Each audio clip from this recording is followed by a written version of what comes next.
vlog for Ate Bings TV. Nandito po tayo sa small park of Ravens Knolls Park in Huddersfield. Ayan, another park to be vlogged.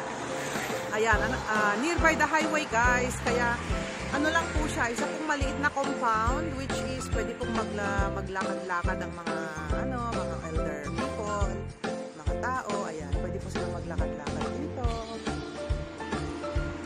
Ayan, kami mga aso naglalaro. Ayan guys, yan po ang buong Ravens Knolls Park. Isa pong maliit na parko. Ayan, malapit po sa mga bahay-bahay ang parko na to. Ayan. Yung aso, nagkukulit-kulit. Excited siya, kulit-kulit. Ayan, isang napakaliit na compound lang po ito guys. Ito po ang tinatawag na Ravens Knolls Park. Ito sa Huddersfield.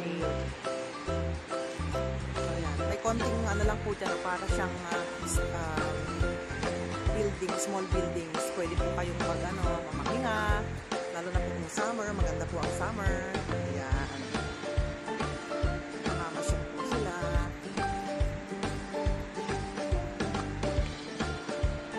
Ayan po ang buong Ravens Knolls Park.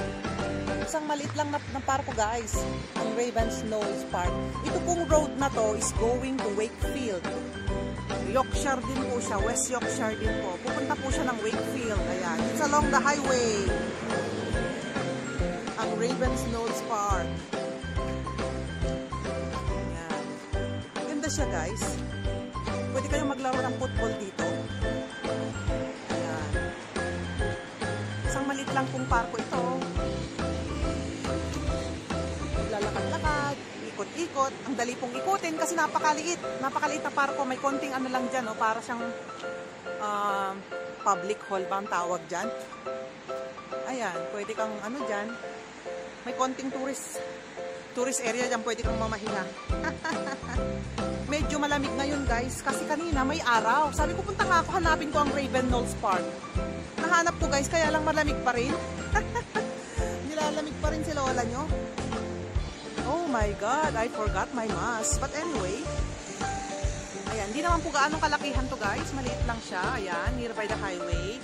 Open na open po ang fence dito. Wala pong hindi po siya kulong. Ayan. Ikot-ikot lang po tayo. Ayan siya guys. Isang maliit na monument. Monument ba tawag dyan or public hall? Ayan guys. Nakalimutan po ni lola nyo ang kanyang mask. Very bad girl. Hindi ko po alam guys kung meron po akong extra dito sa bag ko. Nakalimutan ko po. Ayan, wala po akong nadala. Ayan, napakadalapit po sa highway guys. Ang lapit-lapit po sa highway.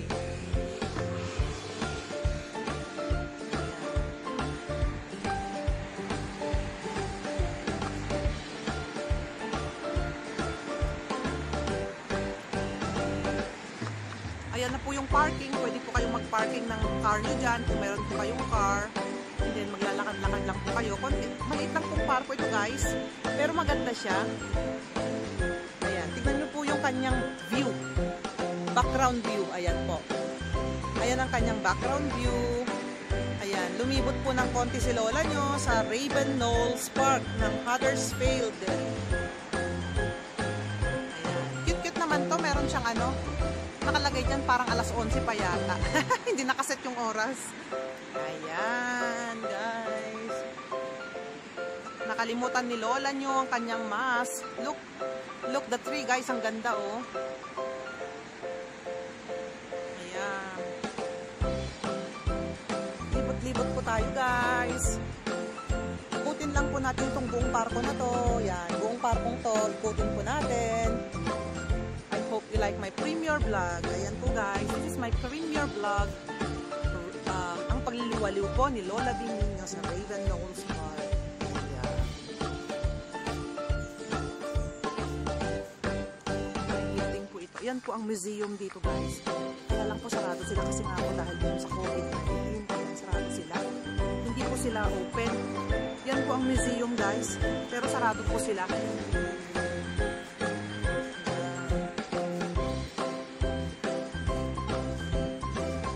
So, ang entrance po ng Ravennose Park is yan po guys. Yan po ang entrance ng Ravennose Park. Ikutin po natin to guys.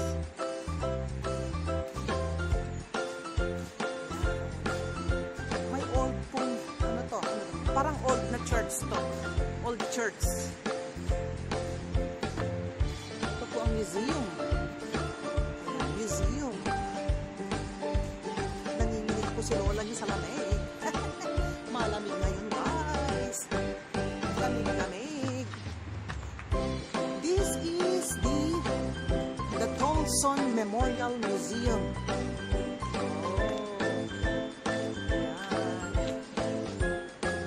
Huddersfield First World War Stories. Sayang guys kasi close siya. Due to COVID pandemic siguro to. Tolson Museum, ayan o. Sarado po sila guys.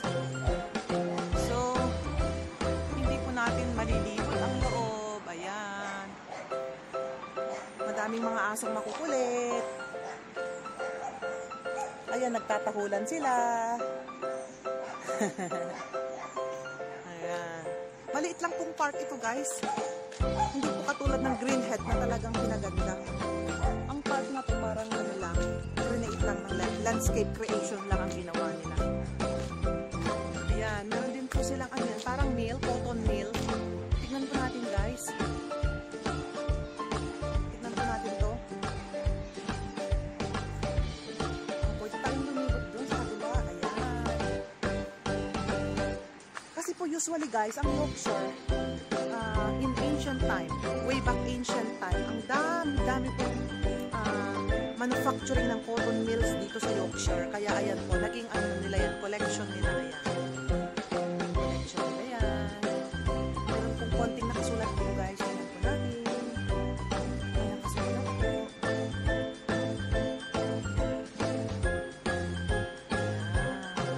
Early horizontal steam engine. Engine. Believed to have been built. Wow, 1850 guys. You can just imagine kung gaano to kaluma. It's 1850. It's built on the 18th century. You can just imagine. Ayan, talagang preserve nila guys. So, look, ayan, lagyan nila ng harang at saka fences at saka nilagyan nila ng mga protection kasi ayaw nilang mga lawang. Ayan. Ito po ang buong museum guys.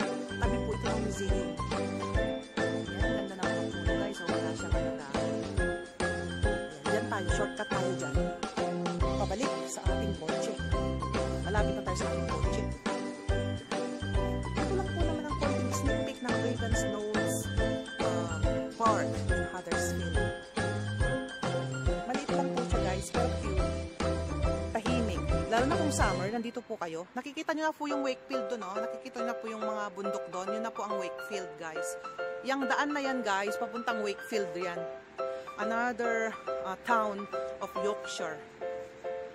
Ayan. Ayun.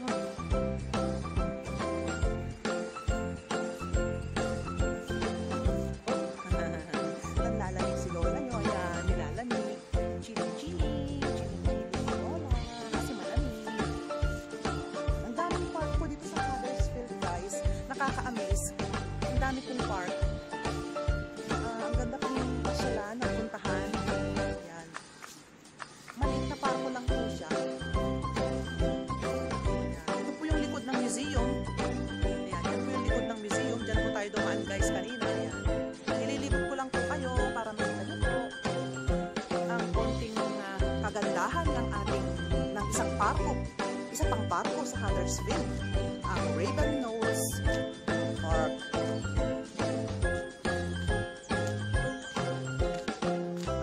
Guys talaga super, napakagaling po nilang mag-develop ng kanilang mga lugar at talaga namang pinagyayaman nila. Yan ang maganda sa kanila guys.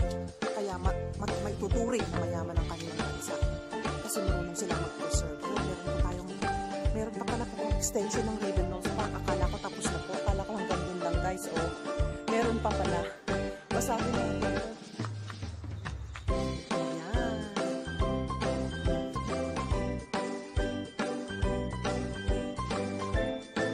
During the World War II, guys.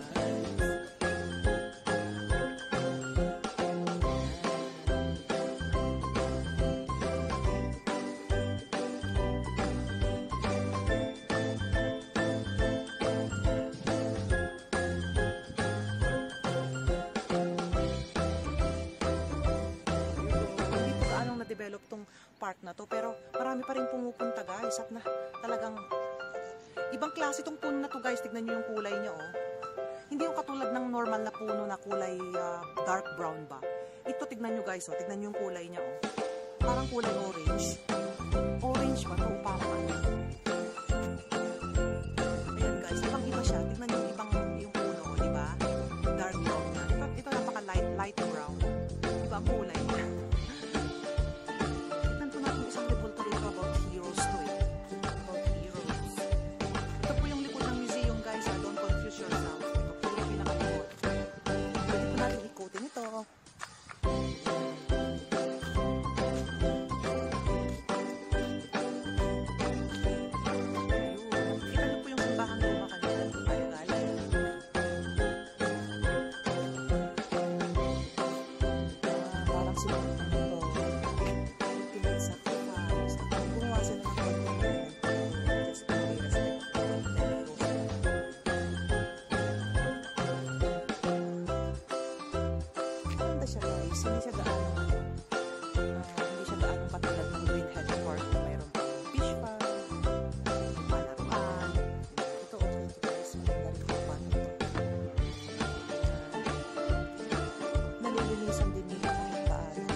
Part pa rin po ng Huddersfield ito, guys, just for your information. Part pa rin po ito ng Huddersfield.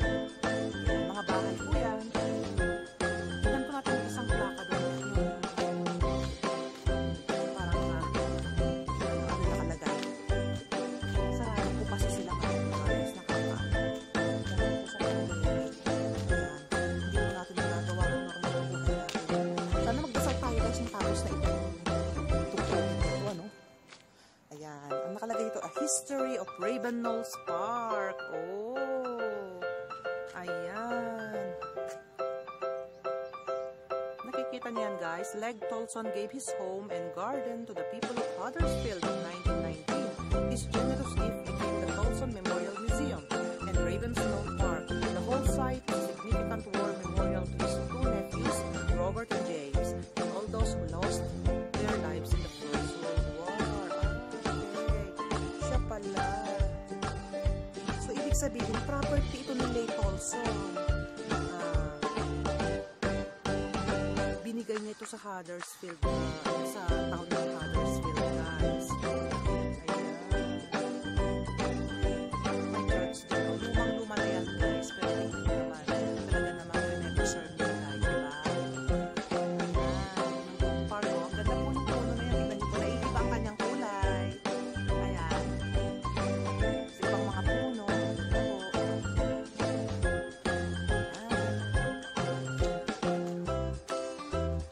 Nalibot po natin ng konti ang Raven's Knoll Park.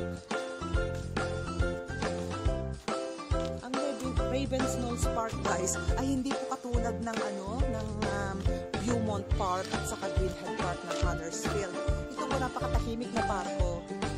Ayan, siguro napakaganda rito pag summer, guys. Dangan nga lang kasi it's already winter, it's already December 22 today, kaya ayan po. Ayan, December 22 na po ngayon, kaya talaga namang super lamig. Talaga pong papalamig na talaga ang winter.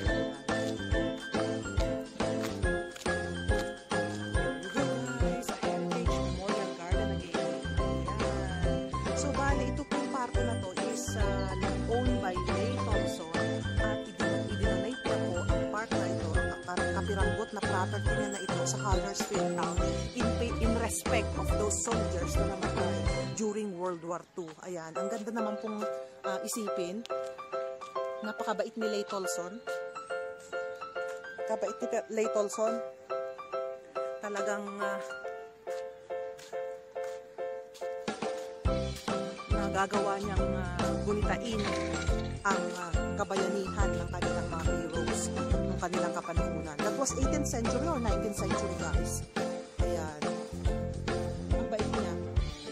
Binonate niya sa Huddersfield, sa town ng Huddersfield. Ang Huddersfield po, guys, is a part of Yorkshire, a part of Kirklees Council at Yorkshire County. Ayan. So, ang Huddersfield po, guys, is a town. Hindi po ito village. This is a town. Kaya napakadami pong parko dito. You can just imagine. Ang dami pong parko. Para pong syudad. Pero, ano lang po ito? Isang town. Town lang po ito. Katulad po ng Oldham.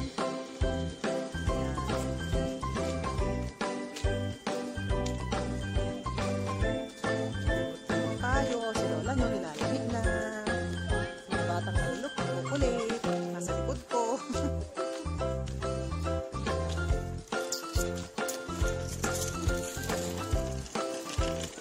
Sila makukulit.